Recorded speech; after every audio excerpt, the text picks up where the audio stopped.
Alright, it's time to start drilling on this. I've got a blanket over it. It's in place. Got a space heater inside of there. The temperature of the plexi is about 95 degrees, which is really nice for it. Can probably tone it down a little bit, down to like 90. I'm lifting up the blanket, but it's time to start marking and drilling. I don't know about marking, but there's definitely going to be drilling involved.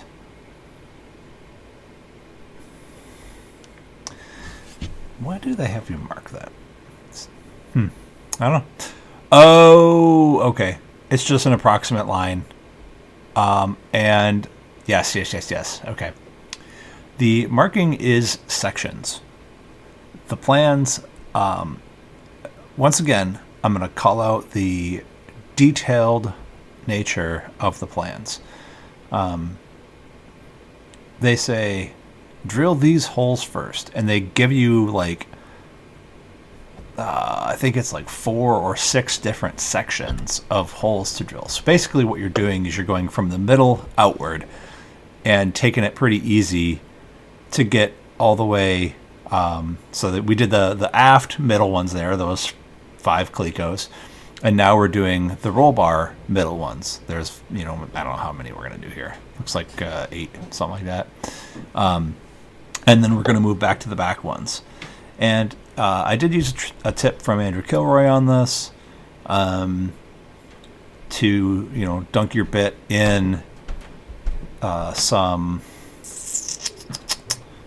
rubbing alcohol and baking soda as a lubricant.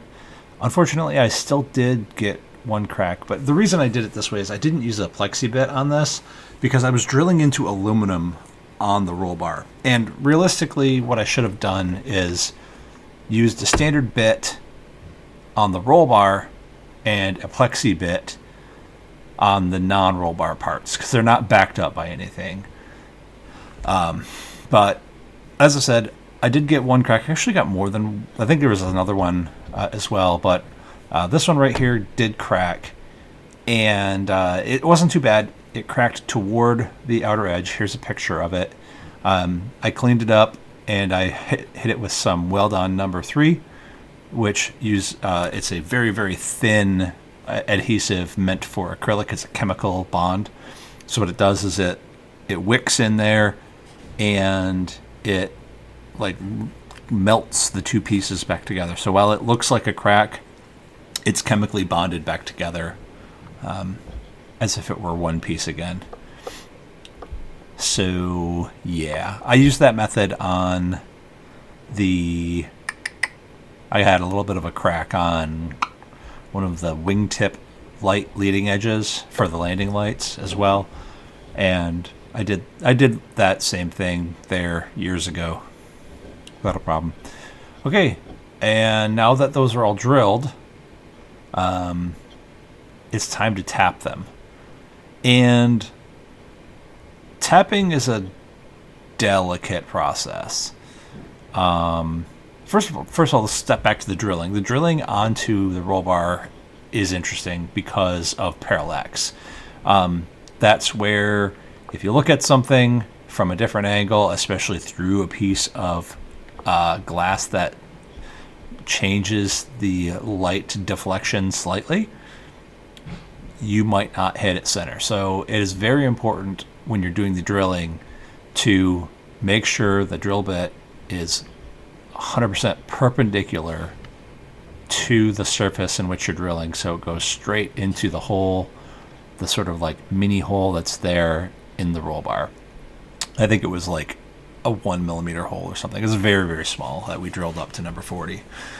And then what I do here is you see me go back with the drill really quick, and then I'll come back with a tap. And the reason for that is that these are going to be number 6 screws. So I used a number 36 tap to bring it up from number 40.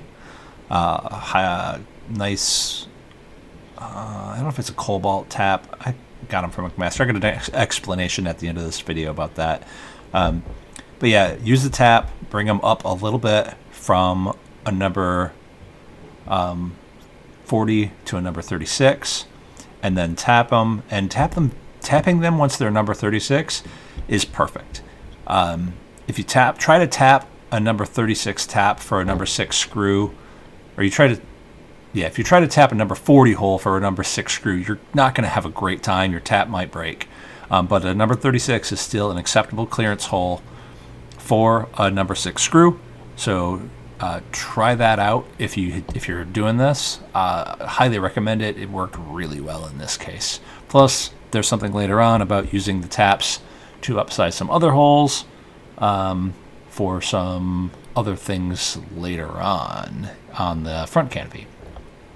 So yeah, that's the tapping of the rear window. Here we go for a more detailed explanation. Okay, so I just got done tapping all of these. The way I did this in what I think was a successful manner was I reamed them up to 36 so you first drill them at 40, and then reamer works really well to not chip the plexi. So I reamed them up to 36, and then you need to tap them, and high quality taps are very important. I had zero problems with this tap. I'm sure you could use the tap from Harbor Freight if you want to get it caught in the metal or something like that. But this is a 2-flute tap from McMaster. 2-flute, high-speed steel, this guy right here. Check out the links below. Highly recommend this tap. It worked very well. It was only a couple of bucks. No hassle at all. Let's get to marking it for trimming. Scary stuff.